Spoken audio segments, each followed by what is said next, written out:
بسم الله الرحمن الرحيم الحمد لله رب العالمين والعاقبة للمتقين ولا عدوان إلا على الظالمين والصلاة والسلام على أشرف الأنبياء والمرسلين محمد صلى الله عليه وسلم وعلى آله وصحبه أجمعين أما بعد يقول الله تبارك وتعالى في محكم تنزيله العظيم يا أيها الذين آمنوا اتقوا الله حق تقاته ولا تموتن إلا وأنتم مسلمون. அல்லாஹ்வுடைய நல்லடியார்களே, அன்புள்ள தோழர்களே, நபி வழியில் நம் தொழுகை என்ற தலைப்பிலே இன்று உரை நிகழ்த்தப்படுகின்றது. அல்லாஹ்வுக்காக நாம் செய்கின்ற எந்த இபாதத்தை எடுத்துக்கொண்டாலும் அதற்கு முன்மாதிரியானவர்கள் நபி ஸல்லல்லாஹு அலைஹி வஸல்லம் அவர்கள்தான். அல்லாஹ் நம்மிடமிருந்து இபாதத்துகளை ஏற்றுக்கொள்வதென்றாலும் ஏனைய நற்கிரியைகளை ஏற்றுக்கொள்வதென்றாலும் அல்லாஹ்வுடைய தூதர் ஸல்லல்லாஹு அலைஹி வஸல்லம் அவர்களை முன்மாதிரியாக கொண்டு செய்யப்படுகின்றவைகளை மட்டும்தான் அல்லாஹ் கபூல் செய்வான், ஏற்றுக்கொள்வான். அப்படி இல்லாதவைகளை அல்லாஹ் தஆலா புறக்கணித்து விடுவான்.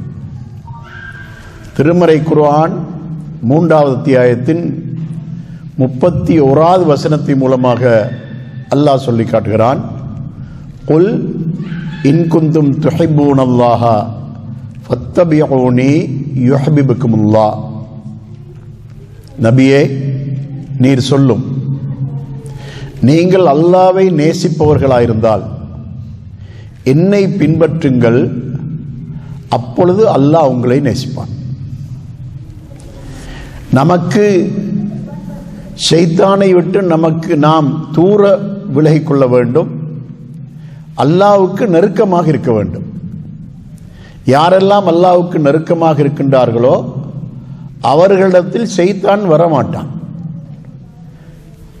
அல்லாஹ் மனிதர்களை வழி கெடுப்பதாக சொல்லிவிட்டு அல்லாஹ்விடத்தில் அவன் ஒரு வார்த்தையை சொல்கிறான், இல்லா இபாதக்கல் முஹ்லசீன், உன்னுடைய தூய்மையான அடியார்களை தவிர என்று அல்லாஹ் சொல்கிறான். ஷைத்தானே சொல்லிவிட்டான், உனது தூய்மையான அடியார்களை என்னால் ஒருபோதும் வழிகெடுக்க முடியாது என்பதை அவனே ஏற்றுக்கொண்டு விட்டான். அதனால் நமக்கு அல்லாஹ் நெருக்கமாக இருந்தால் ஷைத்தான் தூரமாகத்தான் இருப்பான். அல்லாஹ் என்ன சொல்கிறான், நான் உங்கள் மீது அன்பு வைக்க வேண்டுமா? நான் அனுப்பிய எனது நபியை நீங்கள் பின்பற்றுங்கள். உங்கள் மீது நான் அன்பு வைப்பது மட்டுமல்ல, உங்களது பாவங்களையும் மன்னிப்பேன். அல்லாஹ் சொல்கிறான், வயக்ஃபிர் லக்கும் துனூபக்கும், உங்களுடைய பாவங்களையும் அவன் மன்னிப்பான்.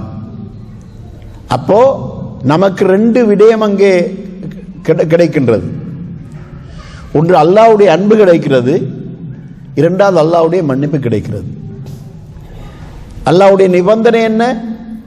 நான் அனுப்பிய எனது நபியை நீங்கள் பின்பற்ற வேண்டும். நாம் செய்கின்ற நமது எல்லா இபாதத்துகளிலும் அந்த நபியை நாம் பின்பற்ற வேண்டும். தொழுகையா இருக்கலாம், ஹஜ்ஜா இருக்கலாம், உம்ராவா இருக்கலாம், எந்த இபாதத்தை எடுத்துக்கொண்டாலும் இதனை குறித்து நபி ஸல்லல்லாஹு அலைஹி வஸல்லம் அவர்கள் நமக்கு சொல்லுகின்ற ஒரு கட்டளை, சல்லு கமா ரஅய்துமூனி உஸல்லி, நான் தொழுவதை எப்படி கண்டீர்களோ அப்படியே தொழுங்கள். நபி அவர்கள் சஹாபாக்களுக்கு இட்ட கட்டளை, அதே கட்டளை தான் நம் எல்லோருக்கும், அவருடைய உம்மத்துகள் எல்லோருக்கும் அதுதான் கட்டளை. நான் எப்படி தொழ நீங்கள் கண்டீர்களோ அப்படி தொழுங்கள் என்று நபி ஸல்லல்லாஹு அலைஹி வஸல்லம் சொன்னால் நாம் காணவில்லை தானே? அப்படியானால் சஹாபாக்கள் கண்டு விட்டார்கள். சஹாபாக்கள் கண்டதை பதிந்து விட்டார்கள். நபி ஸல்லல்லாஹு அலைஹி வஸல்லம் அவர்கள் தொழுகையில் ஒவ்வொரு செயல்பாட்டையும் எப்படி எப்படியெல்லாம் செய்தார்கள் என்பதை சஹாபாக்கள் மிக தெளிவாக நமக்கு சொல்லிவிட்டார்கள். நாம் அவைகளை வாசிக்கிறோம், அல்லது நமக்கு உபதேசம் செய்கின்றவர்கள் அவைகளை எல்லாம் நமக்கு தெளிவாக எடுத்து சொல்லுகிறார்கள். இதனூடாக நபி ஸல்லல்லாஹு அலைஹி வஸல்லம் அவருடைய தொழுகையின் நடைமுறையை நாம் அந்த சஹாபாக்கள் நமக்கு அறிவித்த அந்த அறிவித்தல்களை கொண்டு நாம் பின்பற்றுகிறோம். எனவே அந்த கட்டளையை நாம், நபி அவர்கள் என்ன சொன்னார்கள்? சல்லு கமா ராய்துமுனி உஸல்லி, நான் தொழுவதை எப்படி கண்டீர்களோ அப்படி தொழுங்கள். இப்பொழுது நாம் தொழுகின்ற தொழுகை நபிகளார் தொழுதது போன்ற தொழுகைதான் என்பதை திட்டவட்டமாக எதை கொண்டு சொல்கிறோம்? சஹாபாக்கள் நமக்கு அவைகளை எல்லாம் தெளிவாக சொல்லிவிட்டார்கள். இன்று மொழிபெயர்க்கப்பட்டிருக்கக்கூடிய ஹதீஸ் நூல்கள் நம்மிடம் இருக்கின்றன. புகாரி, முஸ்லிம், திர்மிதி, அபூதாவுத், இப்னு மாஜா என்ற இந்த கிரந்தங்கள் எல்லாம் நம்மிடத்தில் இருக்கின்றன. பொதுவாக எல்லா ஹதீஸ் கிரந்தங்களும் தொழுகையுடைய பாடம் மொழிபெயர்க்கப்பட்டு விட்டது. புகாரி சம்பூர்ணமாக மொழிபெயர்க்கப்பட்டு விட்டது, முஸ்லிம் சம்பூர்ணமாக மொழிபெயர்க்கப்பட்டு விட்டது. இப்படி ஒவ்வொரு கிரந்தங்கள் சம்பூர்ணமாக மொழிபெயர்க்கப்பட்டிருக்கின்றன. பூரணம் அடையாத கிரந்தங்கள் இருந்தாலும் கூட அவைகளில் தொழுகையுடைய பாடம் மொழிபெயர்க்கப்பட்டிருக்கிறது. அதனால் நபிகளாருடைய தொழுகை எப்படியான தொழுகை என்பதை நாம் தெரிந்து கொள்வதற்கு இரண்டு வழிகள் இருக்கின்றன. ஒன்று, இதுபோன்ற தலைப்புகளிலே பேசப்படும் போது நாம் அவைகளை தெரிந்து கொள்வது. ஆனால் இது போதாது. ஏன் போதாது? நமக்கு தெளிவாக மொழி தெரிந்தவர்கள், தமிழ் வாசிக்க தெரிந்தவர்கள், தமிழ் மொழியிலே இந்த ஹதீஸ் நூல்கள் மொழிபெயர்க்கப்பட்டிருக்கின்றன. இது போன்ற உபதேசங்கள் எதற்காகவென்றால் அவைகளை படிக்க தூண்டுவதற்காக, வாசிக்க தூண்டுவதற்காக. அதுதான் இந்த உபதேசம். நாம் நேரம் எடுத்து அவைகளை வாசிக்க வேண்டும். தொழுகையின் பாடத்தை முழுமையாக வாசித்து முடிக்க வேண்டும். அதை புகாரியிலிருந்து தொடங்க வேண்டும். அதற்கு அடுத்த கிரந்தங்களை படிப்படியாக தொடங்க வேண்டும். ஏனைய பாடங்களை வாசிப்பது இரண்டாவது கட்டமாக வைத்துவிட்டு முதல் கட்டமாக தொழுகையின் பாடத்தை முழுமையாக வாசித்து முடிக்க வேண்டும். நான் பள்ளிவாசல்களுக்கு, இந்த சவுதியில் உள்ள பள்ளிவாசலுக்கு தொழப்போகும்போது ஜமாத்திலே கவலையோடு தான் தொழுகிறேன். சஃப்லே தொழும்போது மிக கவலையோடு தொழுகிறேன். காரணம், பொதுமக்களுக்கு உலமாக்கள் சொல்லிக் கொடுத்தால்தான் பொதுமக்களுக்கு தெரியும், அல்லது வாசித்தால் தெரியும். எல்லோரும் வாசிக்கின்றவர்கள் அல்ல. சடங்குக்காக, சம்பிரதாயத்துக்காக தொழுகின்றவர்கள் அதிகம். இந்த நாட்டில் நாம் அதை பார்க்கின்றோம். அதாவது சப்பிலே ஒருவர் இப்படி காலை வைத்திருப்பார், பக்கத்தில் இருக்கின்றவருடைய காலுக்கும் இந்த காலுக்கும் இடையில குறைந்தது ஒரு 6 அங்குலம் இடைவெளி இருக்கும், அல்லது அதைவிட அதிகம் இடைவெளி இருக்கும். முழு சப்புளும் இருக்கக்கூடியவர்கள் ஹதீஸின் அடிப்படையில் அவர்கள் நெருங்கி இருப்பார்களா இருந்தால் அந்த சஃப்ல இன்னும் ஒரு 10 பேர், 15 பேர், 20 பேர் இருக்க முடியும். அந்த அளவு சஃப்லே நெருங்காமல் இருக்கிறார்கள். ஹதீஸுக்கு மாற்றம் செய்கிறார்கள். சஹீஹுல் புகாரியில் 725வது ஹதீஸிலே அனஸ் ரலியல்லாஹு அன்ஹு அவர்கள் அறிவிக்கிறார்கள், நபி ஸல்லல்லாஹு அலைஹி வஸல்லம் அவர்கள் சொன்னார்கள், நீங்கள் உங்களது சஃப்களை சரி செய்து கொள்ளுங்கள். ஏனென்றால் எனக்கு பின்னால் என்ன நடக்கின்றது என்பதை என்னால் பார்க்க முடியும். இது நபிக்கு மட்டும்தான், வேறு இமாம்களுக்கு முடியாது.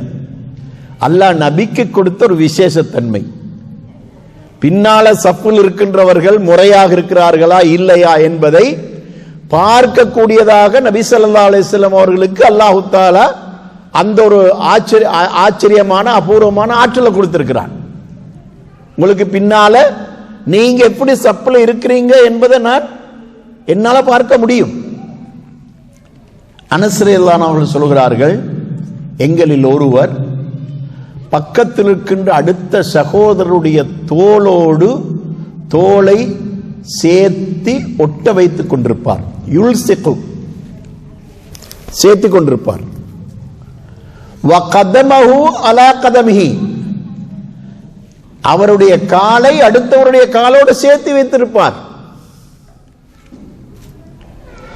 இந்த ஹதீஸை வாசிக்கக்கூடியவராக இருந்தால் இதற்கு மாறு செய்யலாமா? கடந்த ஒரு 3 நாளைக்கு முன்னால நான் என்ன செய்தேன் என்றால், இந்த ஹதீஸை எழுதி கொண்டு போய் நாம தொழுகிற பள்ளிவாசல்ல தொழுது சலாம் கொடுத்ததுக்கு பின்னால இமாமை போய் சந்தித்து முசாஃபா செய்துவிட்டு அவரோட என்னுடைய இந்த வருகையை பற்றிய செய்திகளை எல்லாம் அவருக்கு சொல்லிவிட்டு நான் யார் என்று அறிமுகப்படுத்தி விட்டு எழுதி கொண்டு போன பேப்பரை கையில் கொடுத்தேன். எதற்காக? அவர் நீங்கள் சப்புகளில் நெருக்கமாக இருங்கள் என்று சொல்லுவதை பிராக்டிக்கலாக சொல்ல வேண்டும் என்பதற்காக கொண்டு போய் கொடுத்தேன். வாயால சொல்லி போதாதே. இமாமுடைய பொறுப்பு என்ன? நபி ஸல்லல்லாஹு அலைஹி வஸல்லம் அவர்கள் சஹாபாக்கள் சஃப்ல நின்றிருந்தா திரும்புவாங்க, மாமங்களை பார்த்து திரும்புவார்கள். அந்த காட்சியை நாம் இங்க பார்க்கிறது மிக குறைவு. கிபிலாவை பார்த்து கொண்டே உங்களுடைய சப்புகளை சரி செய்து கொள்ளுங்கள் சொல்லுவாங்க. நபி அவர்கள் திரும்புவார்கள், மாமுங்களை பார்ப்பார்கள். சப்பில் ஏதும் கோணல்கள் இருந்தால் நபி அவர்கள் அந்த இடத்துக்கு போய் அதை சரி செய்து விடுவார்கள். இப்படி நபி அவர்களுடைய சஹாபாக்களோடு நபி ஸல்லல்லாஹு அலைஹி வஸல்லம் தொழுது நடைமுறையை நம்ம ஹதீஸ்ல பார்க்கிறோம். அப்ப அந்த இமாமுக்கு கடமை என்ன? சப்பிலே இடைவெளியில் விட்டு தொழுகின்றவர்களை நெருங்கிக் கொள்ளுங்கள், சேர்ந்து நில்லுங்கள் என்று திரும்பி பார்த்து அவர் என்ன செய்ய வேண்டும்? இடைவெளி விட்டிருக்கின்றவரை பார்த்து சேருங்க, சேர்ந்து கொள்ளுங்க, நெருங்கிறீங்க என்று அவர் சொல்லணும். அப்படி சொல்றாருல்ல. எனக்கு கவலை என்னன்னு சொன்னா, அவர் சொல்றார் அது சரி, இப்படித்தான் இருக்கணும். ஆனால் இன்னும் சிலர் இப்படி இல்லாமல் இருந்தாலும் பரவாயில்லை என்று சொல்லுகிறார்கள். இன்னும் சிலர் யாரு? இன்னும் சிலர் சொல்லுவதற்கு ஹதீஸ் என்ன? இதுதான் இன்றைக்கு மக்களை சமாளிக்கிறது, நடைமுறையில் இருக்கின்ற மக்களை சமாளிக்கிறது. ஆனால் இங்கு அனஸ் ரலியல்லாஹு என்ன சொல்கிறார்கள்? தோளோடு தோள் சேர்த்துக் கொள்வோம், காலோடு காலை சேர்த்துக் கொள்வோம். இதுதான் சுன்னா. அது மட்டுமல்ல, நபி ஸல்லல்லாஹு அலைஹி வஸல்லம் சஃபிலே கோணல்கள் ஏற்பட்டாலோ, சஃபிலே இடைவெளிகள் ஏற்பட்டாலோ அதை பற்றி எச்சரிக்கை என்ன செய்திருக்கிறார்கள்? நீங்கள் சஃபில் ஒழுங்காக இருக்க தவறினால் உங்களது உள்ளங்களுக்கு இடையிலே அல்லாஹ் தஆலா கோணல்களை ஏற்படுத்தி விடுவான், முரண்பாடுகளை ஏற்படுத்தி விடுவான். அது மட்டுமல்ல, இடைவெளி விட்டால் ஆட்டு மந்தைக்குள் ஓநாய் நுழைவது போல ஷைத்தான் வந்து இடையில நுழைந்துருவான். இதுவும் ஹதீஸ்.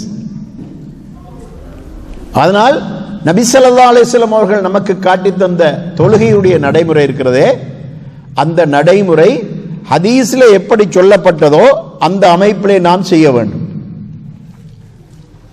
அடுத்த ஒரு முக்கியமான அம்சம் தொழுகையில் நாம் கவனிக்கக்கூடிய ஒன்று என்னவென்றால், ருக்கு செய்வார்கள். அதாவது தனிமையாக தொழுகின்ற நேரத்தில் ருக்குவை வேகமாக செய்வார்கள், சுஜூதை வேகமாக செய்வார்கள்.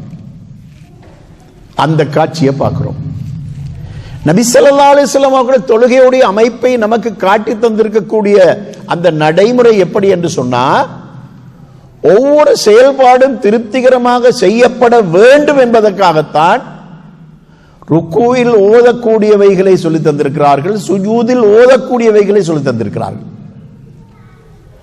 ஆக குறைந்தது ருக்குவிலே சுப்ஹான ரப்பியல் அலீம் 3 முறை சொல்ல வேண்டும். சுப்ஹான ரப்பியல் அலீம் வபிஹம்திஹி என்று ஒரு சிலர் சொல்லுவார்கள், ஹதீஸில் அப்படி வரவில்லை.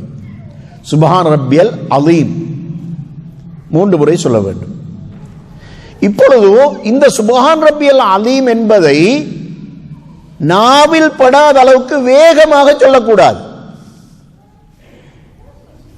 ஒவ்வொரு எழுத்தும் தெளிவாக நாவில் படுகின்ற அளவுக்கு சொல்ல வேண்டும்.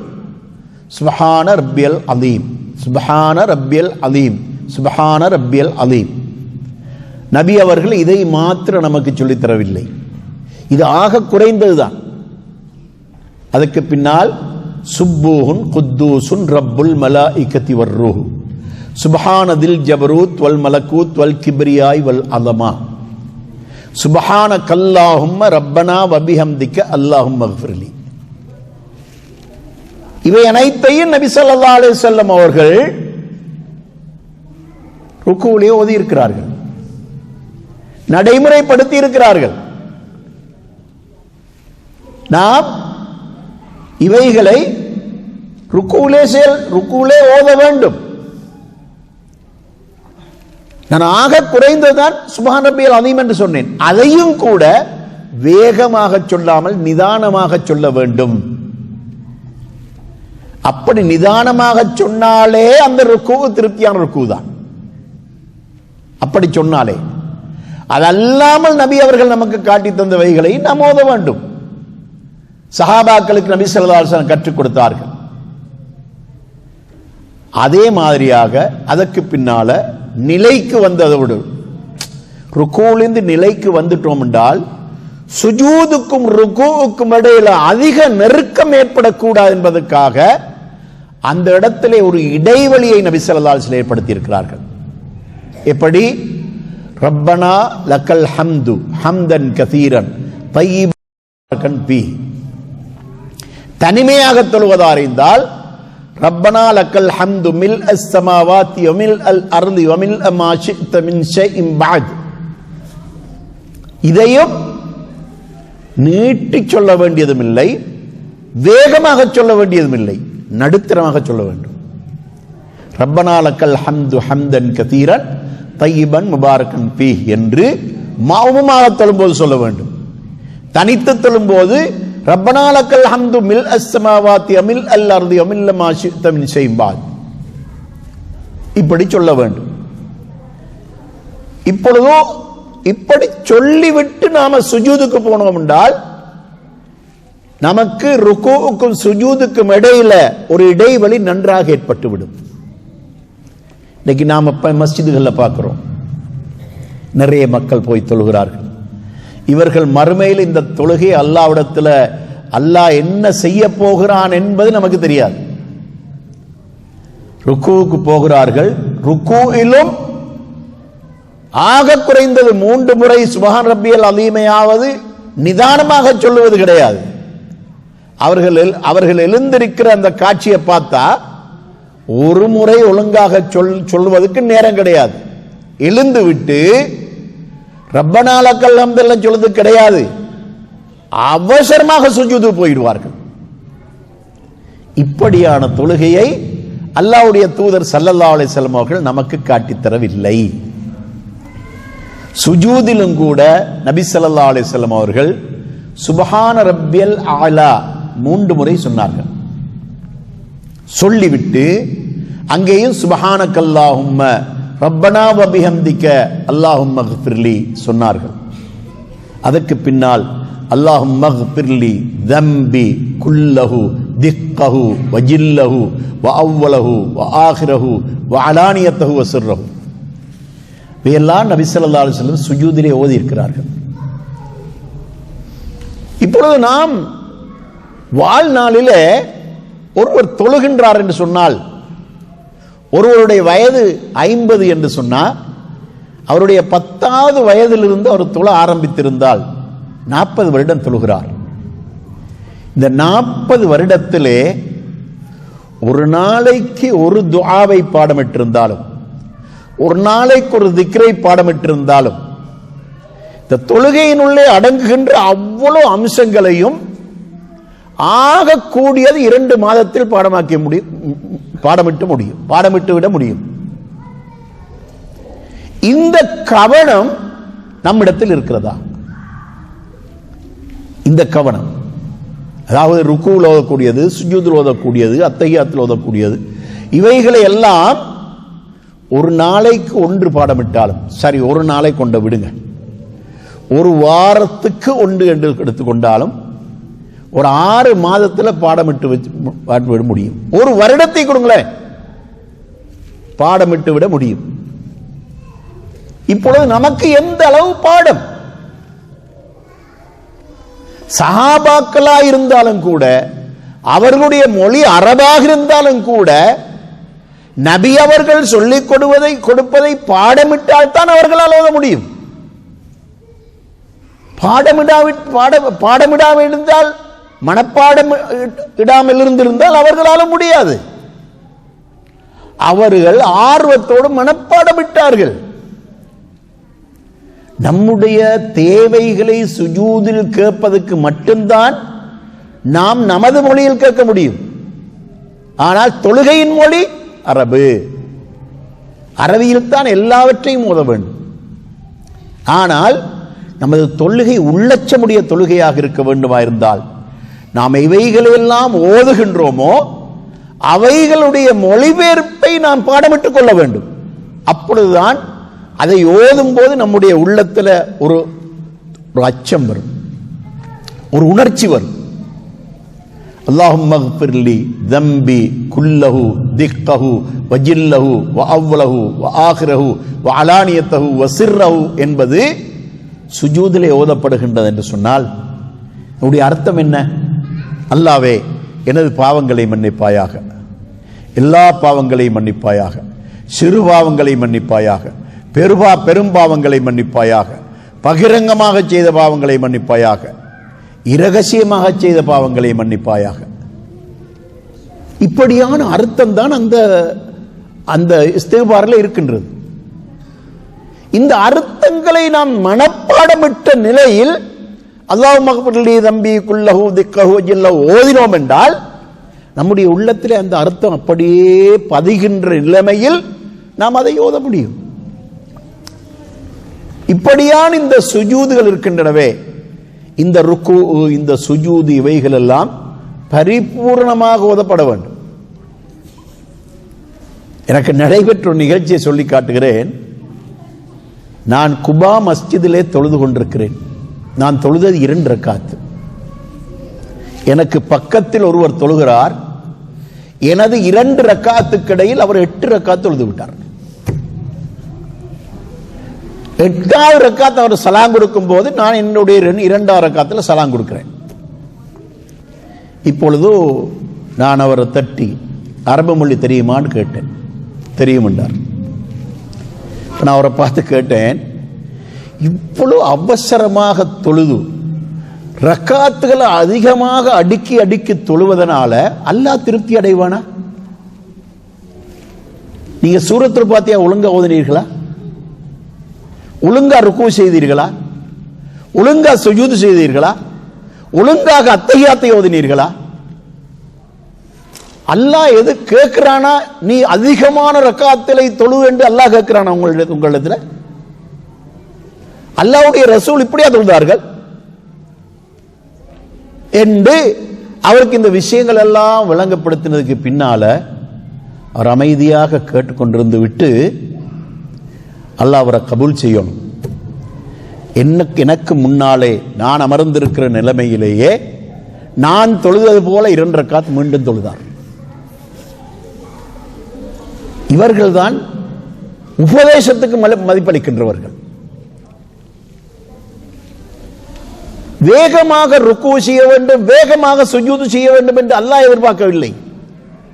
நபி ஸல்லல்லாஹு அலைஹி வஸல்லம் சொன்னார்கள், திருடர்களில் மோசமான திருடன் தொழுகையை திருடுகிறவன் சொன்னார்கள்.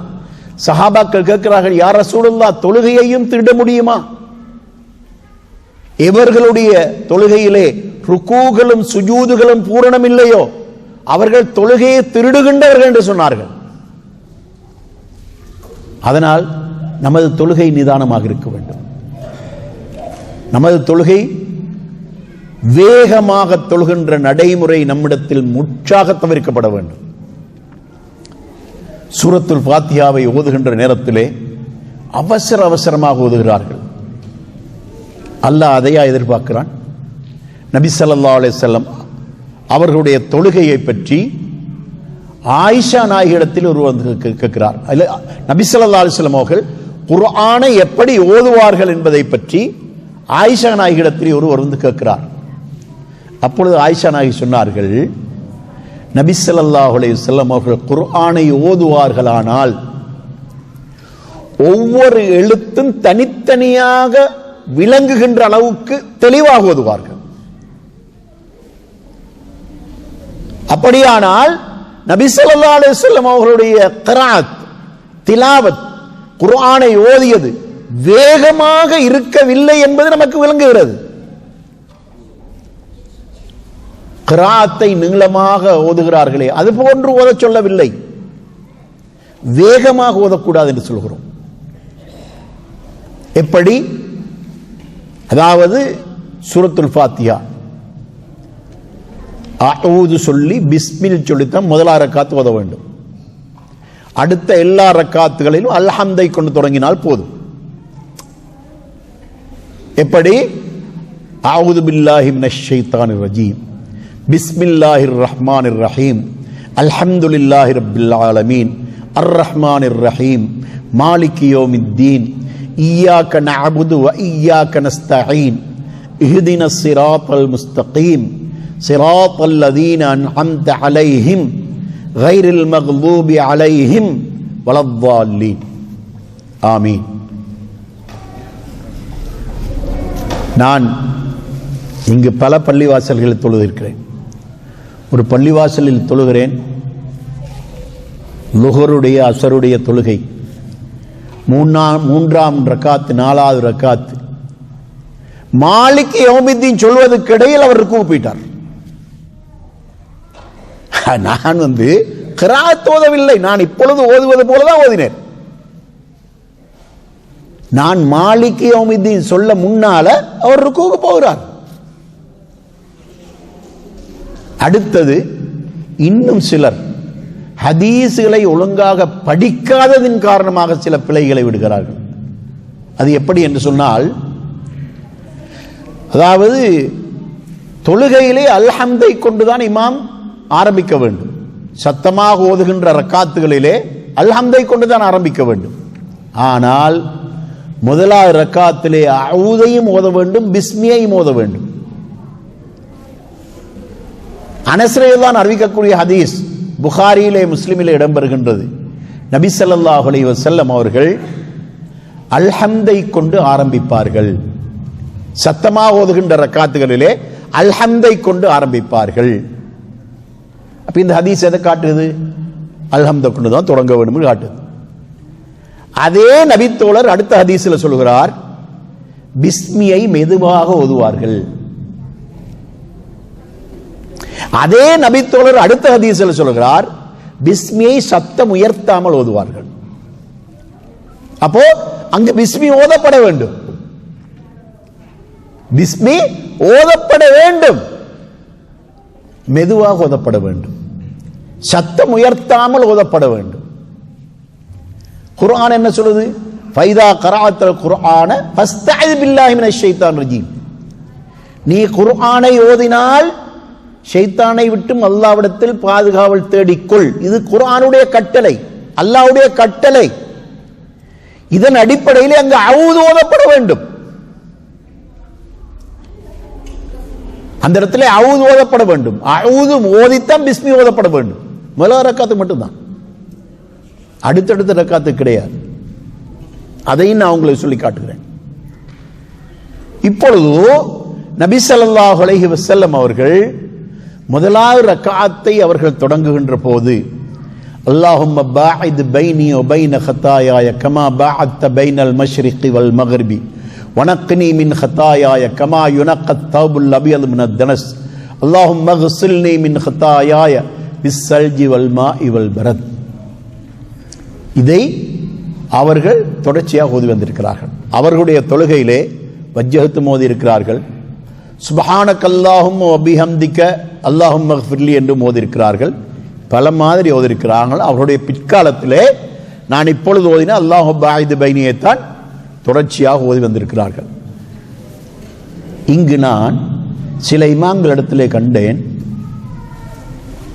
ஆரம்ப தக்பீர் அல்லாஹு அக்பர் கட்டுகிறார்கள், அல்ஹம்துலில்லாஹி ரப்பில் ஆலமீன் தொடங்குகிறார்கள். அங்கு அவுது சொல்லப்படுவதும் இல்லை, பிஸ்மி சொல்லப்படுவதும் இல்லை. அனஸ் ரலியல்லாஹு அன்ஹு அறிவித்த அந்த ஹதீஸுக்கு இது மாற்றமே. அல்ஹம்தை கொண்டு ஆரம்பிக்கப்பட வேண்டும், ஆனால் பிஸ்மி மெதுவாக ஓதப்பட வேண்டும். பிஸ்மி சத்தம் உயர்த்தாமல் ஓதப்பட வேண்டும். சகோதரர்களே, இந்த தொழுகையுடைய நடைமுறை இருக்கிறதே, இது அடிக்கடி மக்களுக்கு நினைவூட்டப்பட வேண்டும். அதற்கான காரணம் என்ன தெரியுமா? நபி ஸல்லல்லாஹு அலைஹி வஸல்லம் அவர்கள் மிம்பரில் இருக்கின்ற நிலைமையில் தொழுகையுடைய நடைமுறையை அவர்கள் பிராக்டிக்கலாக சொல்லி காட்டுவார்கள். தக்பீர் எப்படி கட்ட வேண்டும், ருக்கு எப்படி செய்ய வேண்டும், சுஜூத் எப்படி செய்ய வேண்டும், இவைகளை எல்லாம் பிராக்டிக்கலாக சொல்லி காட்டுவார்கள். அடிக்கடி சொல்லி காட்டப்படுவதற்கான காரணம் என்ன தெரியுமா? அடிக்கடி இஸ்லாத்தை ஏற்றுக்கொள்கின்றவர்கள் இருக்கிறார்கள். இந்த வாரம் நபி அவர்கள் சொல்லிவிட்டார்கள், அடுத்த வாரத்துக்கு இடையில் சிலர் இஸ்லாத்தை ஏற்றிருப்பார்கள், அடுத்த மாதத்துக்கு இடையில் இன்னும் சிலர் இஸ்லாத்தை ஏற்றிருப்பார்கள். அதனால் தொழுகையுடைய நடைமுறையை நபி ஸல்லல்லாஹு அலைஹி வஸல்லம் அவர்கள் பலமுறை மிம்பரிலே சொல்லி காட்டியிருக்கிறார்கள். இன்று நம்மை எடுத்துக்கொள்ளலாம். இந்த நாட்டுக்கு தொழிலுக்கு வருகிறார்கள். தொழிலுக்கு வரக்கூடிய மக்கள் இலங்கையிலிருந்து வருகிறார்கள், இந்தியாவிலிருந்து வருகிறார்கள். தமிழ் பேசக்கூடிய மக்கள் இலங்கையிலும் தமிழ்நாட்டிலிருந்து வருகிறார்கள். புதிய சகோதரர்கள் வந்திருப்பார்கள். அவர்கள் இங்கு நடக்கின்ற தொழுகைகளை பார்த்தால் அந்த அவர்களுடைய நாட்டிலே தொழுகைக்கு இங்கு நடக்கின்ற தொழுகைக்கும் வித்தியாசம். இந்த வித்தியாசங்கள் அவர்களுக்கு சொல்லி காட்டப்பட்டால் தான் அவர்களுக்கு விளங்கும். இது ஒரு தலைப்பாக மக்களுக்கு மத்தியிலே தெளிவுபடுத்தப்பட வேண்டிய ஒன்று. இப்பொழுது இது பதிவு செய்யப்படுகின்றது, ரெக்கார்டிங் செய்யப்படுகின்றது. இது பரவலாக ஷேர் பண்ணப்பட வேண்டியது. நிறைய மக்கள் இதை நன்றாக அவதானித்து அவர்கள் தங்களை திருத்திக் கொள்வார்கள். அப்போ இந்த தொழுகையுடைய நடைமுறையை நபி ஸல்லல்லாஹு அலைஹி வஸல்லம் அவர்கள் அந்த அளவுக்கு தெளிவாக சஹாபாக்களுக்கு கற்றுக் கொடுத்திருக்கிறார்கள். அது மட்டுமல்ல, நபி ஸல்லல்லாஹு அலைஹி வஸல்லம் அவர்கள் தொழுகையிலே 4 இடங்களில் கை உயர்த்தினார்கள். இன்னைக்கு நாம சில இமாம்களை கூட பார்க்கிறோம், நிறைய இமாம்களை பார்க்கிறோம், இந்த ஹதீஸ் பின்பற்றப்படுவதில்லை. அப்துல்லாஹ் இப்னு உமர் ரலியல்லாஹு அன்ஹு அவர்கள் அறிவிக்கக்கூடிய ஹதீஸ் புகாரியிலே, முஸ்லிமிலே, இன்னும் பல கிரந்தங்களிலே பதிவாகி இருக்கின்றது. நபி ஸல்லல்லாஹு அலைஹி வஸல்லம் அவர்கள் 4 இடங்களில் தங்களது தொழுகையிலே 4 இடங்களில் கையை உயர்த்துபவர்களாக இருந்தார்கள். முதலாவது ஆரம்ப தக்பீர், அல்லாஹு அக்பர், கையை உயர்த்தி இந்த பெருவிரல் காது சுனைக்கு நேராக, இந்த மணிக்கட்டு தோள் புஜத்துக்கு நேராக வருகின்ற அளவுக்கு, உள்ளங்கை கிப்லாவை நோக்கியதாக ஆரம்ப தக்பீர் அல்லாஹு அக்பர். அதற்கு அடுத்ததாக, இது முதலாவது. இரண்டாவது, ருக்குவுக்கு செல்லும் போது கையை இப்படி தூக்கிவிட்டு செல்வார்கள். இரண்டாவது, ருக்குவில் இந்த நிலைக்கு வரும்போது இந்த அளவுக்கு தூக்கிட்டு விட்டு தான் விடுவார்கள்.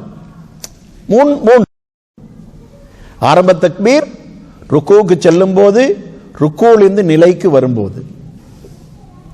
நாம நிறைய பேரை பார்க்கிறோம், அப்படியே தக்பீரோடு இருப்பார்கள், ருக்குவுக்கு செல்லும் போது அப்படியே கையை விட்டு ருக்கு போவாங்க, கையை தூக்கவே மாட்டார்கள். நீங்க நன்றாக கவனிச்சு பாருங்க. சில இமாம்கள் கூட இப்படியே கையை வச்சு இருப்பார்கள்.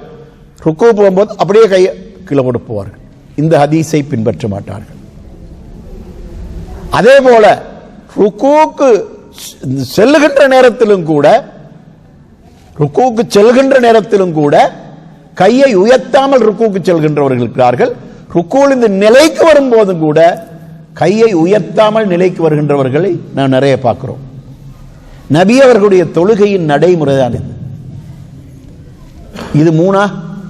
நாலாவது எது என்று சொன்னா, இரண்டாவது ரக்காத்திலிருந்து மூன்றாவது ரக்காத்துக்கு வரும்போது இப்படி கையை உயர்த்தி விட்டுத்தான் அவர்கள் கையை வைத்துக் கொள்வார்கள்.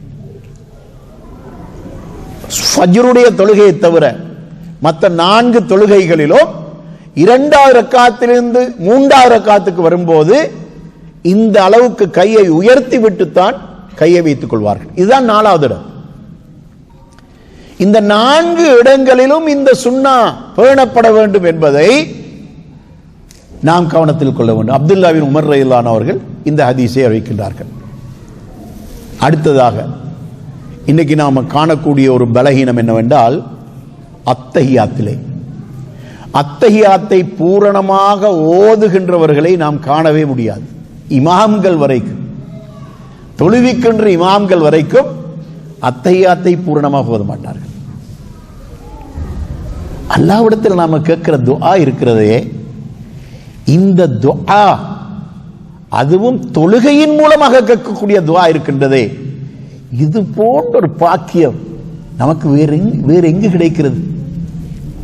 அல்லாஹ்வுக்கு நமக்கு இடையிலே ஒரு நெருக்கமான உறவு துஆவை கொண்டு தான் ஏற்படுகின்றது. நபி ஸல்லல்லாஹு அலைஹி வஸல்லம் சொன்னார்கள், அத்-துஆஉ ஹுவல் இபாதா. துஆ என்றால் அதுதான் இபாதத். ஏனைய எல்லா இபாதத்தை விடவும் அல்லாஹ்வுக்கு நமக்கு இடையே நெருக்கமான ஒரு உறவை ஏற்படுத்தக்கூடிய இடம் இந்த துஆ தான். அத்தஹியாத்தில் இன்னக ஹமீதும் மஜீது வரைக்கும் உரிய அம்சங்கள் இருக்கின்றனவே, அவை அனைத்து நபி ஸல்லல்லாஹு அலைஹி வஸல்லம் அவர்கள் நமக்கு கற்றுத்தந்தது. அத்தஹியாத்து லில்லாஹி வஸ்ஸலவாத்து வத்தய்யிபாத்து அஸ்ஸலாமு அலைக்க ஐயுஹன் நபிய்யு வரஹ்மத்துல்லாஹி வபரகாத்துஹு அஸ்ஸலாமு அலைனா வஅலா இபாதில்லாஹி ஸாலிஹீன் அஷ்ஹது அல்லா இலாஹ இல்லல்லாஹு வஹ்தஹு லா ஷரீக லஹு வ அஷ்ஹது அன்ன முஹம்மதன் அப்துஹு வ ரசூலுஹு அல்லாஹும்ம ஸல்லி அலா முஹம்மதின் வ அலா ஆலி முஹம்மத் கமா ஸல்லைத அலா இப்ராஹீம் வ அலா ஆலி இப்ராஹீம் வ பாரிக் அலா முஹம்மதின் வ அலா ஆலி முஹம்மத் கமா பாரக்த அலா இப்ராஹீம் வ அலா ஆலி இப்ராஹீம் இன்னக ஹமீதும் மஜீத். இவ்வளவும் ஓதப்பட வேண்டும். இதற்கு பின்னால கடைசி ரக்காத்தில் ஃபஜ்ருடைய தொழுகையில் 2வது ரக்காத்திலும் அதல்லாத 4 தொழுகையிலும் கடைசி ரக்காத்திலும் நபி ஸல்லல்லாஹு அலைஹி வஸல்லம் அவர்கள் இன்னக ஹமீதும் மஜீத் என்பதற்கு பின்னால சில துஆக்கள் ஓதி காட்டியிருக்கிறார்கள், கற்று தந்திருக்கிறார்கள். அதில் ஒரு முக்கியமான துஆ புகாரியிலே பதிவாகி இருக்கின்றது. நபி ஸல்லல்லாஹு அலைஹி சொல்கின்றார்கள், ஆயிஷா நாயகி அறிவிக்கின்றார்கள், நபி ஸல்லல்லாஹு அலைஹி வஸல்லம் அவர்கள் தொழுகையின் கடைசி அத்தஹியாத்தின் கடைசி பகுதியிலே 4 ஃபித்னாக்களை விட்டும் அல்லாஹ்விடத்தில் பாதுகாவல் தேடாமல் சலாம் கொடுக்க மாட்டார்கள்.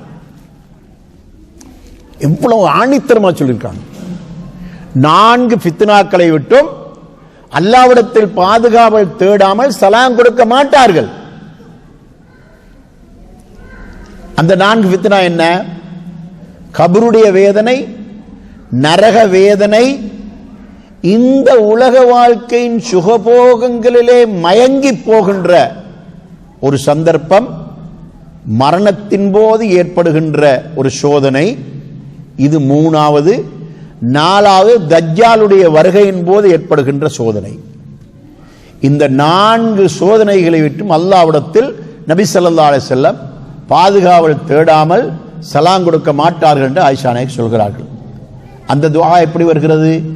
அல்லாஹும்ம இன்னி அஊது பிக்க மின் அதாபில் கப்ர் வஅஊது பிக மின் அஸாபின் நார் வஅஊது பிக மின் ஃபித்னத்தில் மஹ்யா வல் மமாத் வஅஊது பிக மின் ஃபித்னத்தில் மஸீஹித் தஜ்ஜால்.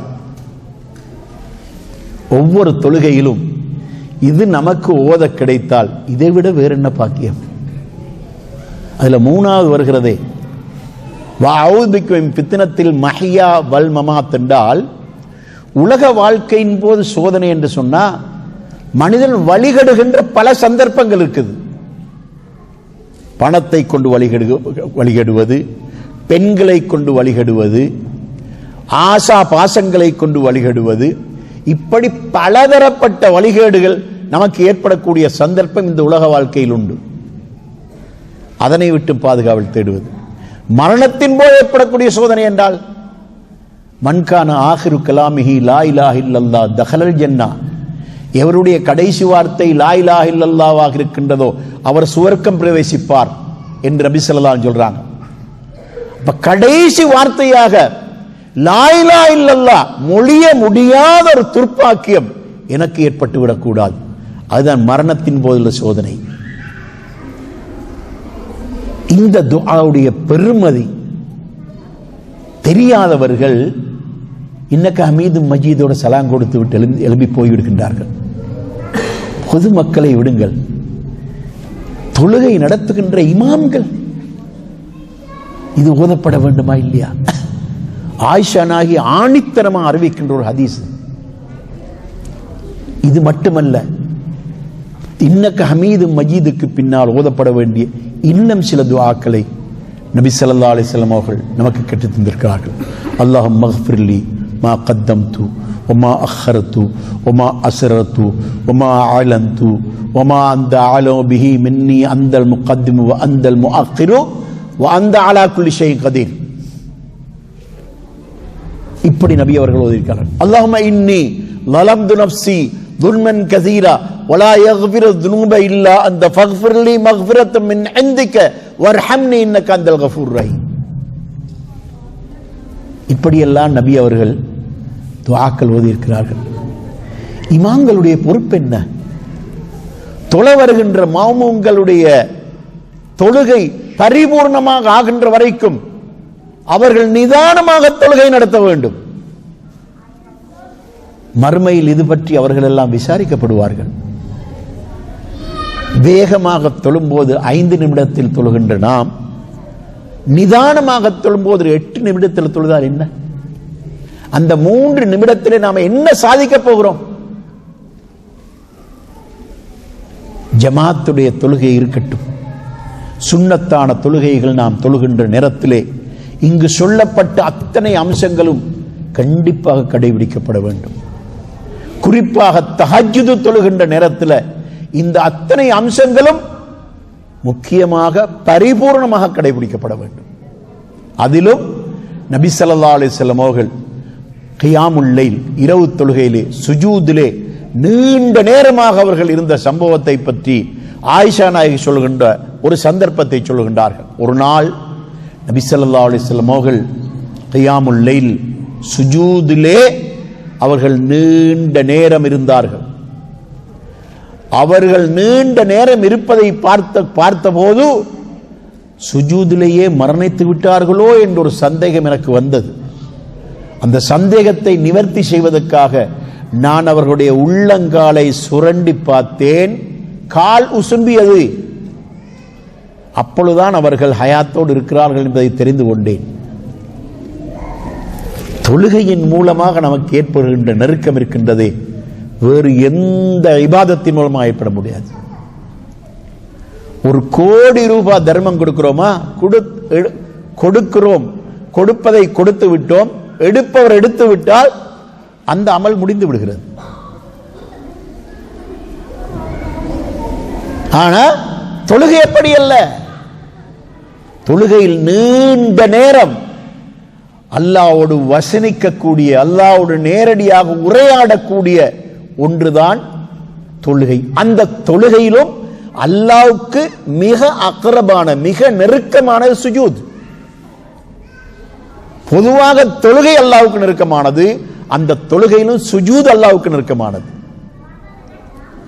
அதனால இந்த தொழுகையின் மூலமாக நாம் அல்லாஹ்வை அதிகம் நெருங்குவதற்கு முற்பட வேண்டும். அது மட்டுமல்ல,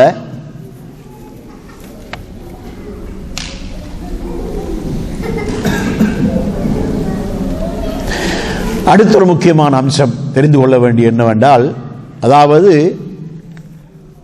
சலாம் கொடுத்து முடிந்த உடனே என்னமோ அந்த சிறையில் அடைக்கப்பட்டவரை கதவை திறந்து விட்ட உடனே எழுந்து ஓடுவாங்க, அது மாதிரி ஓடிடுவாங்க.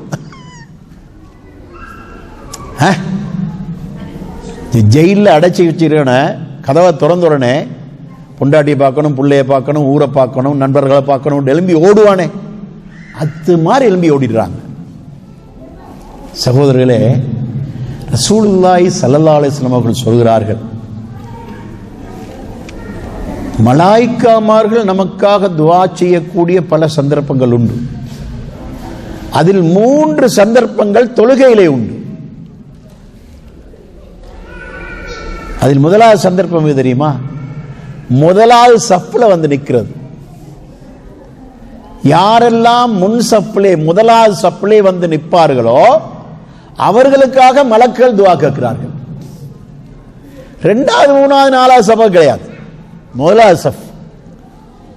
அந்த முதல் சஃப்புடைய சிறப்பை பற்றி நபி ஸல்லல்லாஹு அலைஹி வஸல்லம் சொல்லும்போது சொன்னார்கள், முதல் சஃப்பிலே இருக்கின்ற அந்த நன்மையை ஒருவர் சரியாக அறிந்து கொள்வாராயிருந்தால் அந்த முதல் சஃப்புக்கு போட்டி நடக்கும்.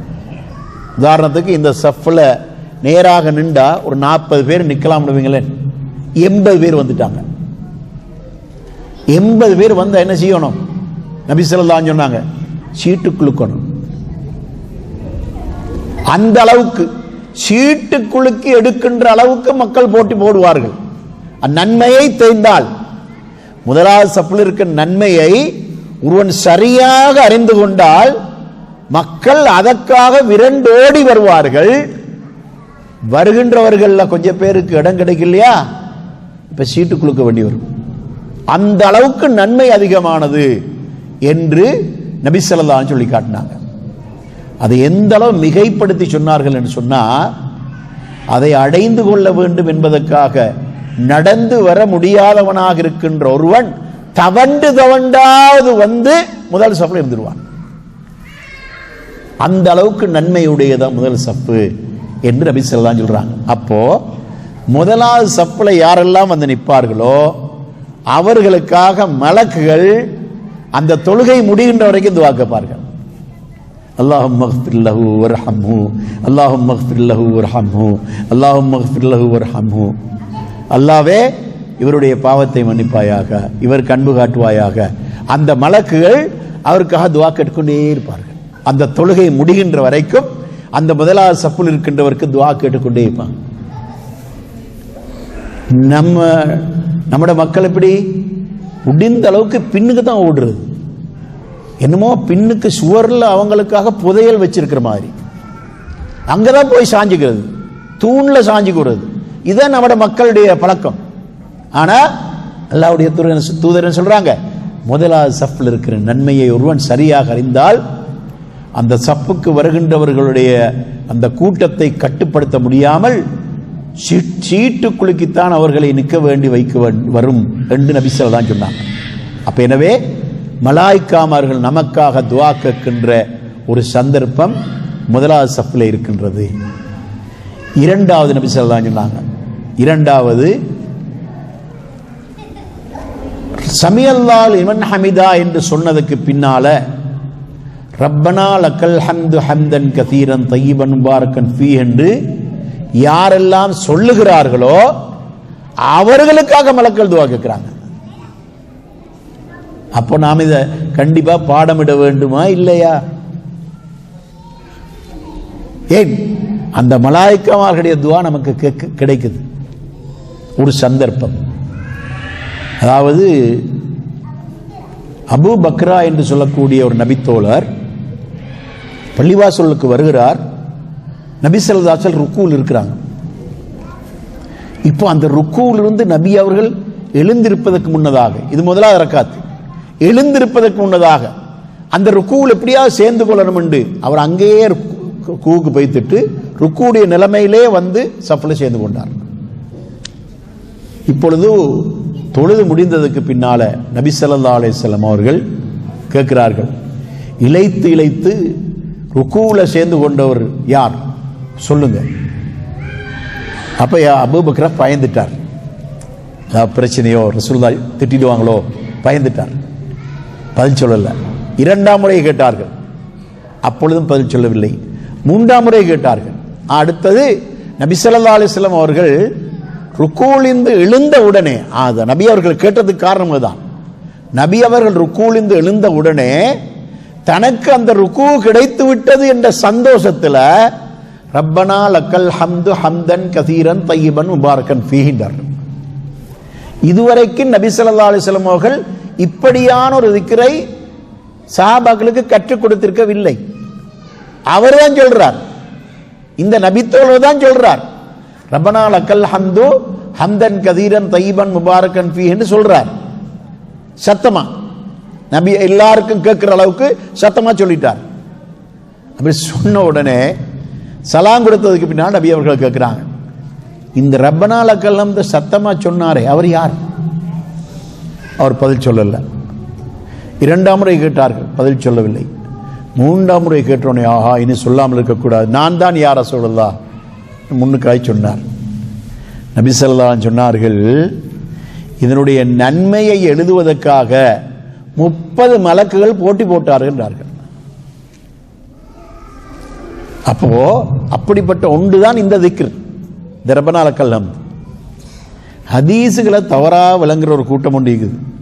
அந்த கூட்டம் ஒரு சிலர் என்ன செஞ்சாங்க, பிற்காலத்தில் ஹதீஸை பிழையா விளங்குவாங்க தானே, இந்த ஹதீஸை பிழையா விளங்கிட்டாங்க. என்னது, அந்த சஹாபி சத்தமாக சொன்னதுனால நாம எல்லோரும் சத்தமாக சொல்வதுதான் சரியானதுன்னு சொல்லி ஒரு கூட்டம் இப்பவும் தான் ரப்பனா லக்கல் ஹம்து சத்தம் போட்டு சொல்லிக்கிட்டு இருக்காங்க.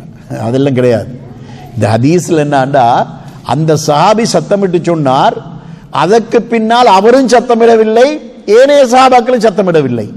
அது அன்னைக்கு மட்டும்தான் அது நடந்தது. அப்போ இதில் என்ன விளங்குது, இதனுடைய நன்மை எழுதுவதற்காக 30க்கும் மேற்பட்ட மலக்குகள் போட்டி போட்டார்கள் என்று நபி ஸல்லல்லாஹு அலைஹி சொல்றாங்க. அப்ப எனவே மலாய்க்காமார்கள் நமக்காக துஆ கேட்கக்கூடிய இரண்டாவது இடம் என்ன, நாம இமாம் நிலைக்கு வந்ததுக்கு பின்னால ரப்பனா லக்கல் ஹம்து ஹம்தன் கதீரன் தய்யிபன் முபாரக்கன் ஃபீ என்று சொன்னோம் என்றால் மலாய்க்காமார்கள் நமக்காக துஆ கேட்கிறாங்க. சிலர் இதை சுருக்கி ரப்பனா லக்கல் ஹம்துன்னு சொல்லுவாங்க, அதுவும் அங்கீகரிக்கப்படுவதுதான். ஆனா சிறப்பு என்னது, பரிபூர்ணமாக சொல்வதுதான். ஆனா இந்த இடத்துல நாம இன்னும் முன்னே விளங்கிடக்கூடாது. அதாவது இந்த ரப்பனா லக்கல் ஹம்து ஹம்தன் கதீரன் தய்யிபன் முபாரக்கன் ஃபீ என்று அந்த இடத்துல நாம சொல்லுவதற்கின்றதே, அப்படி சொல்லுவதனால அந்த மலக்குகள் நமக்காக அந்த பிரார்த்தனையை செய்கிறார்கள் என்பதனால இந்த சஹாபி சொன்னார் பாருங்க, இந்த சஹாபி சொன்னதிலிருந்து நான் ஏற்கனவே என்ன சொன்னேன், அன்றுதான் இப்படியான ஒரு வாசகத்தை சஹாபாக்கள் காது கொடுத்து கேட்டார்கள் என்று சொன்னேன் தானே. சரி, நபி அவர்கள் அன்று அதை அங்கீகரித்து விட்டார்கள். அதற்கு பின்னால் அதை சொல்வது நமக்கு சுன்னத்தாக்கப்பட்டு விட்டது.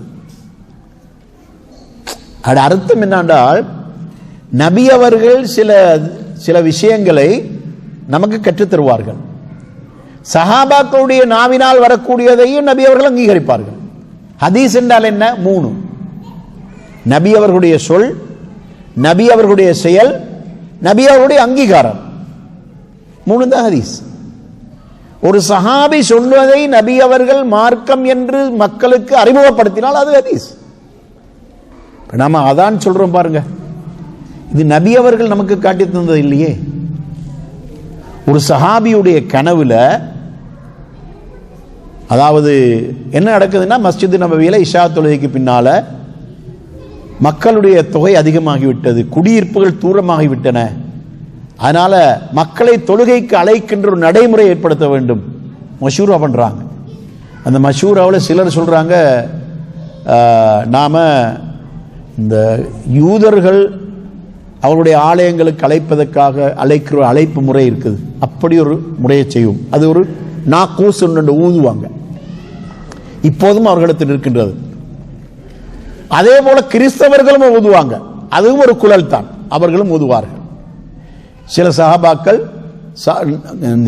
இந்த யகூதிகளுடைய நடைமுறையை சொன்னார்கள், சில சஹாபாக்கள் நசராணிகளுடைய நடைமுறையை சொன்னார்கள், இன்னும் சில சஹாபாக்கள் நெருப்பு வணங்கிகள், உயரமான ஒரு இடத்தில் நெருப்பு போடுவார்கள், அதை சொன்னார்கள். நபி ஸல்லல்லாஹு அலைஹி வஸல்லம் எப்பொழுதும் இஸ்லாமிய நடைமுறைக்கு இஸ்லாம் அல்லாத வேறு சமயங்களுடைய நடைமுறையை அவர்கள் ஏற்றுக்கொள்ள மாட்டார்கள். அந்த நாள இது மூணையும் அங்கீகரிக்கவில்லை. போங்க, அல்லாஹ் நாடினா அல்லாஹ் ஒரு வழிகாட்டுவான். எல்லோரும் போயிட்டாங்க. அன்று ஃபஜ்ர் தொழுகை நெருங்கிக் கொண்டிருக்கின்ற நேரத்தில் அப்துல்லா இப்னு ஸைத் இப்னு அப்து ரப்பி என்ற நபித்தோழர் கனவு காண்றார். அந்த கனவில் ஒருவர் வருகிறார், அவருடைய கழுத்தில் யூதர்கள் ஊதுகின்ற குழல் நாக்கூஸ் என்றது ஒரு நூலில் கட்டி தொங்க போடப்பட்டிருக்குது. இந்த அப்துல்லா இப்னு ஸைத் அவரை பார்த்து கேட்கிறார், அத்தபியு ஹாதன் நாக்கூஸ், இந்த நாக்கூஸை நீ விற்கிறாயா? இல்லை, நான் விற்க மாட்டேன். எதுக்கு உனக்கு இது? மக்களை தொழுகை கலைப்பதுக்கு இப்படி ஒன்று தேவைப்படுது. இது இருக்கட்டும், நான் இதை விட அழகான ஒன்று சொல்லி தரட்டுமா? சரி, சொல்லித்தா.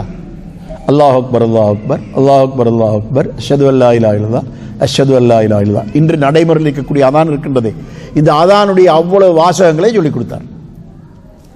கனவு கலைஞ்சதும் வெளியே வந்து பார்த்தார், ஃபஜ்ர் நெருங்குது. வேகமாக ஓடினார். நபி அவர்கள் மஸ்ஜிதில் இருக்காங்க. இந்த கனவு அப்படியே சொல்லி காட்டினார். நபி அவர்கள் என்ன சொன்னாங்க? அல்லாஹ் நாடினால் இது அல்லாஹ்வின் புறத்தில் இருந்த செய்தியாயிருக்கலாம், நன்றாக இருக்கின்றது. உம்முடைய தொனியை விட பிலாலுடைய தொனி உயர்ந்த தொனி, அவரை அழைத்து அவருக்கு சொல்லிக் கொடு, அவரை கொண்டு இதை சொல்லி மக்களை அழைக்க சொல்லு. பிலால் ரலியல்லாஹு சத்தமா அதான் சொல்லி அழைச்சாங்க. மக்கள் ஆர்வத்தோட இது என்ன நடந்தது என்பதை தேடி கண்டறிவதற்காக ஓடி ஓடி வர்றாங்க.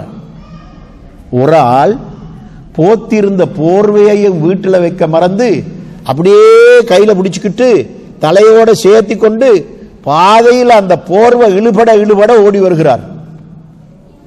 அவர் தான் உமர் ரலியல்லாஹு.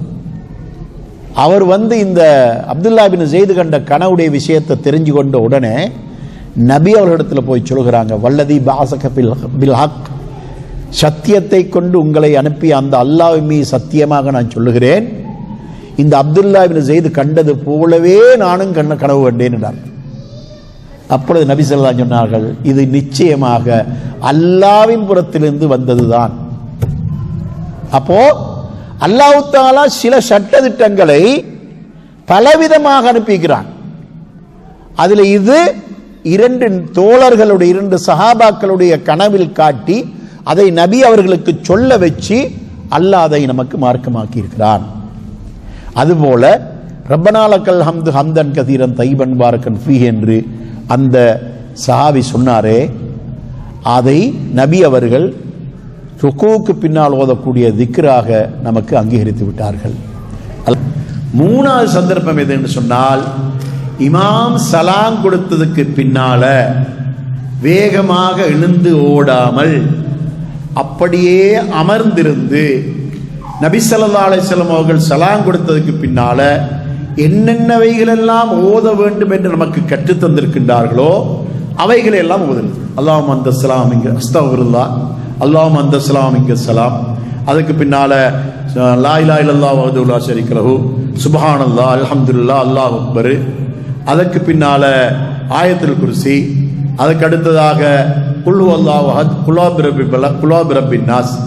இப்படி நாம என்னென்னவெல்லாம் அங்கு ஓதுவதற்கு நபி அவர்கள் நமக்கு காட்டி தந்தார்களோ அவைகளெல்லாம் அங்கு அமர்ந்து ஓத வேண்டும். அதாவது மலாய்க்காமார்கள் சும்மா துஆ கேட்கிறதல்ல, நாம் அப்படியே சலாம் கொடுத்ததுக்கு பின்னால் அமர்ந்தோம் என்றால் என்னென்ன ஓத வேண்டுமோ அவைகளை எல்லாம் நாம் ஓதிக்கொண்டிருப்போம். அதன் மூலமாக இரண்டு விதமான பயனை அடைகிறோம். ஒன்று என்ன, நாம ஓதுவதற்கு நமக்கு நன்மை கிடைக்கிறது, அது ஒன்று. இரண்டாவது, மலாய்க்காமார்கள் நமக்காக துஆ கேட்கிறாங்க. அப்ப நமக்கு ஓதுவதற்கு நன்மை கிடைக்கிறது என்பதற்கான ஒரு முக்கியமான செய்தி என்ன தெரியுமா? சலாம் கொடுத்ததுக்கு பின்னால் யாரெல்லாம் ஆயத்துல் குர்சியை ஓதுகிறார்களோ அதற்குரிய நன்மையை அவர் அடைந்து கொள்வதற்கு அவர் மௌத்தாகுவதுதான் தடை. அவர் மௌத்தாயினா உடனே கிடைச்சிடும்.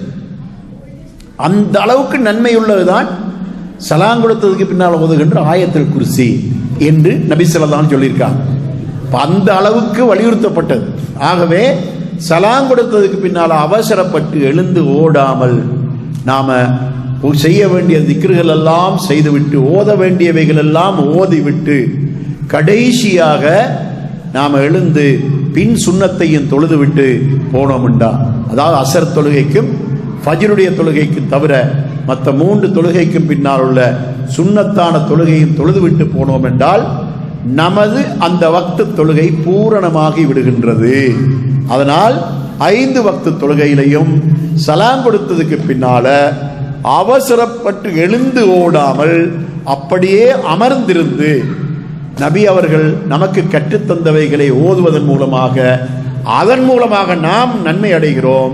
இரண்டாவதாக மலக்குகள் நமக்காக துஆ செய்கிறார்கள். அதாவது நபி ஸல்லல்லாஹு அலைஹி வஸல்லம் அவர்கள் இந்த தொழுகையின் மூலமாக நமக்கு நாம கற்பனை பண்ண முடியாத நன்மைகளை அடைந்து கொள்ளக்கூடிய வழிகளை எல்லாம் நமக்கு சொல்லித் தந்திருக்கிறார்கள். அதில் மிக முக்கியமான ஒன்றுதான் ஃபர்தான தொழுகைகளுக்கு முன்னால பின்னால் உள்ள சுன்னத்தான தொழுகைகள். இதுக்கு அஸ்ஸலவாத்துர் ரவாத்திப் என்று சொல்றது, அதாவது முன்பின் தொழுகை. அது 12 ரக்காத்துகள் அல்லது 10 ரக்காத்துகள் வலியுறுத்தப்பட்டது. 10ஆகவும் எடுத்துக்கொள்ளலாம், 12ஆகவும் எடுத்துக்கொள்ளலாம். 12ஆக எடுத்துக்கொள்வதென்றால் சுபஹுக்கு முன்னால 2, லுஹருக்கு முன்னால 4 6, லுஹருக்கு பின்னால் 2 8, மாரிபுக்கு பின்னால் 2 10, இஷாவுக்கு பின்னால் 2 12. 10ஆக எடுத்துக்கொள்வதாயிருந்தால் ஃபஜ்ருக்கு பின்னால் 2, ஃபஜ்ருக்கு முன்னால 2, லுஹருக்கு முன்னால 2 4, பின்னால 2 6, மாரிபுக்கு பின்னால் 2 8, இஷாவுக்கு பின்னால் 2 10. வலியுறுத்தப்பட்ட சுன்னத். அதெல்லாமல் வலியுறுத்தப்படாமல் இருப்பதில் லுஹருக்கு முன்னால 2ஓடு சேர்த்து இன்னும் 2 4, லுஹருக்கு பின்னால 2ஓடு சேர்த்து இன்னும் 2 4, அசருக்கு முன்னால 4, மக்ரிபுக்கு முன்னால 2. இப்படி அதாவது வலியுறுத்தப்படாதது இருக்கின்றது. வலியுறுத்தப்படாத விடுவோமே, வலியுறுத்தப்பட்டதை எடுப்போம். இப்போது இந்த வலியுறுத்தப்பட்ட இந்த சுன்னத் இருக்கின்றதே, இந்த சுன்னத்துடைய பெருமதி நிறைய பேருக்கு தெரியாது. நான் பார்க்கிறேன், தொழுது முடிந்த உடனே என்னதான் வேலை வெட்டின்னு தெரியாது, கிட்டத்தட்ட 90% பள்ளிவாசல் விட்டு வெளியே போயிடுறாங்க. இந்த சுன்னத்தான ரவாத்திபான சுன்னத்துகளை தொழக்கூடியவங்களை காணவே முடியாமல் இருக்கிறது. இந்த தொழுகை சம்பந்தமாக நபி ஸல்லல்லாஹு அலைஹி வஸல்லம் என்ன சொன்னார்கள் தெரியுமா? ஃபர்லான தொழுகைகளுக்கு முன்பின் சுன்னத்துகளை ஒருவர் தவறாமல் தொழுது வந்தால் அல்லாஹ் தஆலா மறுமையிலே அவருக்கு கொடுக்க வேண்டிய சுவர்க்க பாக்கியம் எல்லாவற்றையும் கொடுத்து முடித்துவிட்டு கடைசியாக ஒரு அழகான மாளிகை அல்லாஹ் தஆலா கொடுத்து விட்டு சொல்லுகிறான், நீ தொழுத முன்பின் சுன்னத்துக்கான பரிசுதான் இது, உன்னுடைய ராத்திபத்தான தொழுகைக்கான பரிசுதான் இது என்று அல்லாஹ் பிரத்யேகமாக கொடுப்பதாக நபி ஸல்லல்லாஹு அலைஹி சொல்லி காட்டுறாங்க. இதுல பயணிகளாக இருந்தால் அவர்களுக்கு ஃபஜ்ருடைய முந்தின 2 ரக்காத் சுன்னத்து மட்டும் அவர்களுக்கு வலியுறுத்தப்பட்டது. ஏனைய முன்பின் சுன்னத்துகள் அவர்களுக்கு வலியுறுத்தப்படவில்லை. அவர்கள் நபி ஸல்லல்லாஹு அலைஹி வஸல்லம் அவர்கள் பிரயாணியாக இருக்கும்போது முன்பின் சுன்னத்துகளில் ஃபஜ்ருடைய முந்தின சுன்னத்தை மட்டும்தான் தொழுதிருக்கிறார்கள். ஏனைய ஃபர்துகளுடைய சுன்னத்துகளை அவர்கள் தொழவில்லை என்ற அந்த விஷயத்தையும் நாம் தெரிந்து கொள்ள வேண்டும். இரண்டால் உமர் ரலியல்லாஹு அன்ஹு அவர்கள் மதீனாவிலிருந்து உம்ராவுக்கு செல்கின்ற வழியிலே ஒரு இடத்திலே லுஹருடைய சுன்னத்தை உமர் ரலியல்லாஹு அன்ஹு ஜமாத்தாக தொழுவிக்கிறாங்க. தொழுவிச்சு முடிஞ்சு எல்லாரும் வந்துட்டாங்க, ஒரு ஆள் மட்டும் அங்கே சுன்னத் தொழுது கொண்டிருக்கிறார். இப்போ உமர் ரலியல்லாஹு அன்ஹு சொல்றாங்க அந்த பக்கத்தில் இருக்கிறவங்கள பார்த்து, அந்த ஆளை போய் சொல்லுங்க, அவருக்கு சுன்னத்தை தொழ முடியுமா இருந்தா இந்த சுருக்கி தொழுகிற 2 ரக்காத்தை 4 ரக்காத்தாகவே அல்லாஹ் ஆக்கியிருப்பான்னு சொல்லுங்க என்று தொழுது கொண்டிருக்கிறவருடைய தொழுகையை முறிச்சிட்டாங்க. அவர் விட்டுட்டு வர சொல்லுங்க என்று சொன்ன சம்பவத்தை நம்ம பார்க்கிறோம். இது சஹாபாக்களுடைய வாழ்க்கையில் நடந்த சம்பவமாக இருக்கின்றது. அதனால நபி ஸல்லல்லாஹு அலைஹி வஸல்லம் அவர்கள் பயணங்களின் போது ஃபஜ்ருடைய முந்தின சுன்னத்தை தவறாமல் தொழுதிருக்கிறார்கள். ஏனைய 4 வக்துடைய முன்பின் சுன்னத்துகளையும் பயணத்தில் தொழவில்லை என்பதை நாம் பார்க்கின்றோம். ஆகவே கண்ணியத்துக்குரிய எல்லாம் வல்ல அல்லாஹ்வின் நல்லடியார்களே, அன்புள்ள தோழர்களே, இங்கு நாம் ஒரு முக்கியமான ஒரு திருமறை வசனத்தை நாம் கவனத்தில் கொள்ள வேண்டும். அல்லாஹு தஆலா 23வது அத்தியாயம் சூரத்துல் அல் மூமினூன் என்ற அத்தியாயத்தில் தொடக்கத்திலே அல்லாஹ் சொல்கிறான், கத் அஃப்லஹல் முஃமினூன், மூமின்கள் வெற்றி பெற்று விட்டார்கள். அல்லதீனஹும் ஃபீ ஸலாத்திஹிம் ஹாஷிஊன், அவர்கள் தங்களுடைய தொழுகையில் உள்ளச்சத்தோடு தொழுகின்ற தொழுகையாளிகளாக இருப்பார்கள். இந்த உள்ளச்சத்தோடு தொழுகின்ற தொழுகை என்பதற்கு இங்கு 2 விதமான அர்த்தங்களை நாம் இங்கு கொள்ள வேண்டும். முதலாவது அர்த்தம் என்னவென்றால், நபி ஸல்லல்லாஹு அலைஹி வஸல்லம் அவர்கள் எப்படி தொழுகையின் நடைமுறைகளை நமக்கு காட்டி தந்தார்களோ அப்படி தொழ வேண்டும். அதுதான் உள்ளச்சமுடைய தொழுகை. இரண்டாவதாக ஜமாத்து தொழுகையை தவறாமல் கடைபிடித்து தொழுக வேண்டும். உள்ளச்சமுடைய தொழுகையில் 2வது விளக்கம் அதுதான். ஜமாத்து தொழுகையில் அலட்சியம் இருக்கக்கூடாது. ஐவேளை தொழுகையையும் ஜமாத்தோடு தொழுவதில் மிக மிக கூடுதலான கவனம் எடுக்க வேண்டும். எனவே உள்ளச்சமுடைய தொழுகையை அல்லாஹ் நம்மிடத்தில் எதிர்பார்க்கிறான் என்றால் நபி ஸல்லல்லாஹு அலைஹி வஸல்லம் அவர்கள் என்ன சொன்னார்கள்? அவருடைய கட்டளை என்ன? சல்லு கமா ரஅய்துமூனி உஸல்லி, நாம் தொழுவதை எப்படி கண்டீர்களோ அப்படியே நீங்களும் தொழுங்கள் என்று நபி ஸல்லல்லாஹு அலைஹி வஸல்லம் சொன்னார்கள். இதுவரைக்கும் சொல்லப்பட்ட இவ்வளவு செய்திகளையும் வாழ்க்கையிலே கடைபிடித்து தொழுகுமாறு உங்களுக்கு கூறி விடைபெறுகிறேன். வ ஆகிரு தஅவானா அனில் ஹம்துலில்லாஹி ரப்பில் ஆலமீன்.